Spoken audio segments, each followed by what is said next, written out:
How's it going, everybody? Following up from yesterday's video that we put out about that Wall Street Journal article, essentially claiming that the government had been, putting out disinformation on purpose. And that's something that a lot of people in the comments are like, yeah, we've known this for a while. This has always been there. Yeah, but the idea and the supposed confirmation that not only was it disinformation, but it was the idea of, hey, let people think that it's aliens. Let's talk about it, the fact that it's aliens. And that has been out there, but not to this kind of confirmed idea that, yes, this was a program. It was almost like the DOD told the Wall Street Journal, hey, listen, say this. That's what it felt like inside of it. But anyway, there's more stuff that's been discussed. And Jeremy Corbell was talking about in response to something that Burlison said not too long ago. Burlison had made a statement that there was an individual who told him that there was a new type of technology that the government had, and that essentially was what the Tic Tac video was that Fravor saw, and he was going to get more information on that, but kind of ties into the idea of what the New York Times, or the Wall Street Journal rather, article was saying, that we have this kind of technology and that we're just saying that it's other things so people wouldn't know. Jeremy Corbell says that this is not the case, and he says that the CIA actually has an internal memo of the Tic Tac UFO aimed to convince intelligence officers that David Fravor was mistaken in his sighting. So this is, again, thank you to UAP James for posting this clip from the Weaponized podcast. Here's Jeremy Corbell. It was really interesting. Rep. Burlison, at some point, he went on the news saying that he was told by, he's not saying it is. He says he was told by people that 2004, the Tic Tac was Lockheed technology. And look, I understand that Congress people are like hearing from a lot of people, as they should, but this is the same BS that was, put forward through the CIA. I'm going to tell you specific things right now. There are memos, CIA memos, that are not public, and they're trying to convince other people in the intelligence agency that Commander Fravor just kind of mistook his instruments, or he had war nerves, or something absolutely ridiculous like that. 2004, the Tic Tac was not made by Lockheed. If Lockheed had that tech in 2004, they would absolutely dominate the aerospace industry. So this is kind of like very similar to what we were talking about yesterday. This is more of the he said, she said type thing. It's like, okay, well, there are lots of reports that are saying, hey, this is not the case at all about UFOs, UAPs. These people have seen the wrong things. They've seen the different things. This is what you guys are really seeing, but they're making it bigger than what it really is. Here's the actual truth behind it. And then there's the other side of it going, well, that's what they're telling people because that's another misdirect. That's another sign of disinformation. That's another way for them to try to put this cloak of secrecy over this thing the way that they've been doing for the last 70, 80 years. It's interesting that it's all coming out right now, and it all seems to be connected, right, with the CIA documents that he's talking about, with this, the reports in general from what the reporter said. The report from the Wall Street Journal really rubbed me the wrong way in the fact that, like, I think that if you want to make that case, which I think is a fair case to make, it was such a one-sided thing. It's hard, it doesn't matter if it's pro-disclosure or anti-disclosure. If it's too one-sided, it's hard for me to get on board. I've got to hear the cons. I got to hear the pros. If you bring up a certain aspect or a certain event and you only talk to the people who go, well, that's not what happened, but you don't talk to people who said, well, that is what happened, I can't believe you, because you, to me, have an agenda. So it's hard for me to take that serious in the same way that it's like, oh, no, it's exactly what it is. Those drones, all those drones are they're alien craft. Well, how do you know that?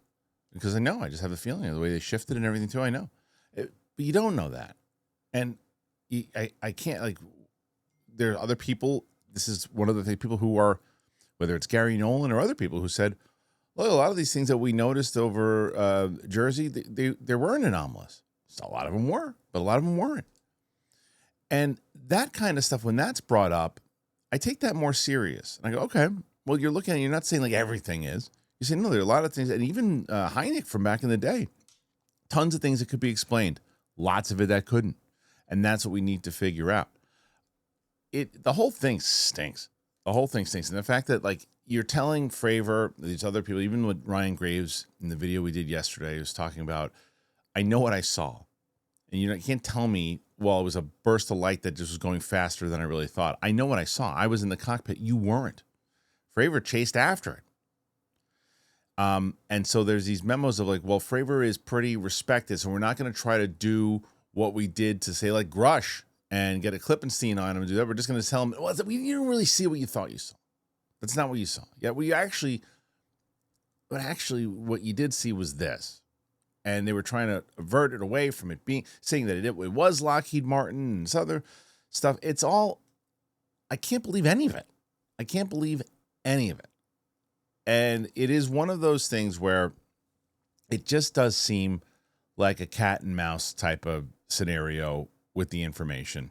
They're really the only thing, and I've always been an advocate that I do think it is important for them to continue to have these hearings, to continue to have people talking about it, having conversations about it.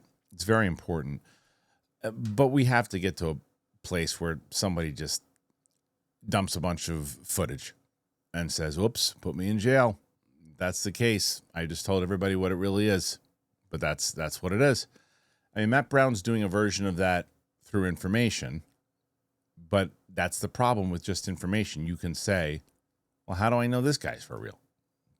You can do credentials. You listen to Jeremy Corbell and George Knapp when they speak about him and they talk about his credentials and everything else that he's heard, done, said, and they stand by him. But you can, I mean, look, I very much believe David Grush.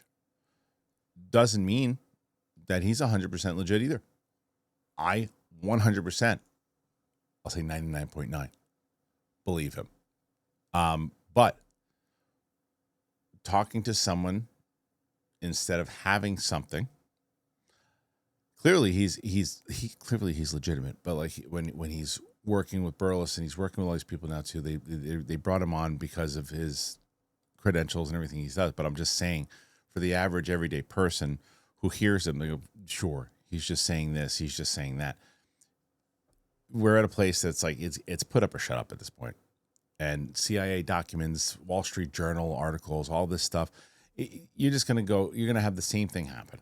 You're going to have a moment like you did with Jake Barber when he comes out and says, "Oh, this is going to change the whole world. This is going to be it. This is going to be groundbreaking. All hell's going to break loose." There's an egg thing on the floor that I know it wasn't the one that he did, but it was in the same piece.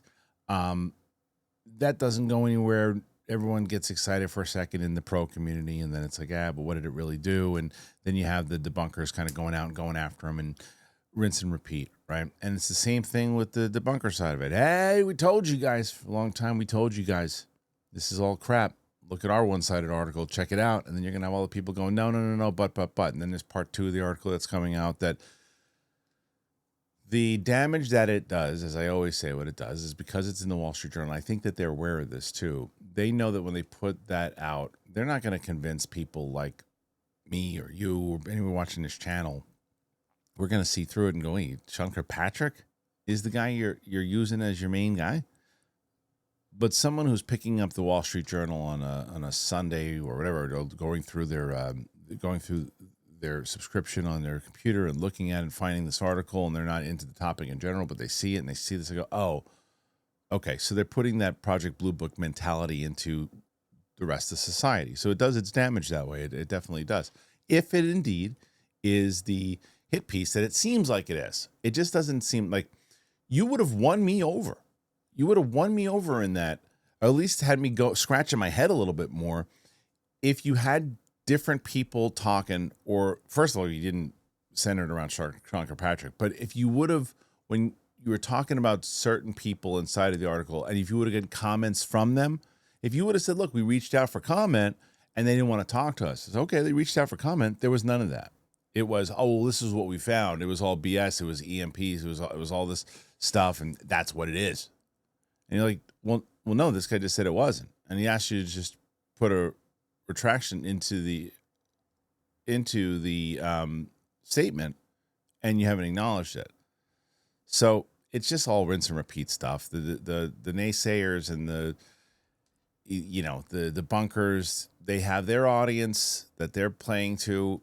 The UFO community has their audience that they're playing to, and no one is transferring over audiences to the mainstream. And the Wall Street Journal could have done a little of that, depending on how far a reach it ultimately had. I don't know.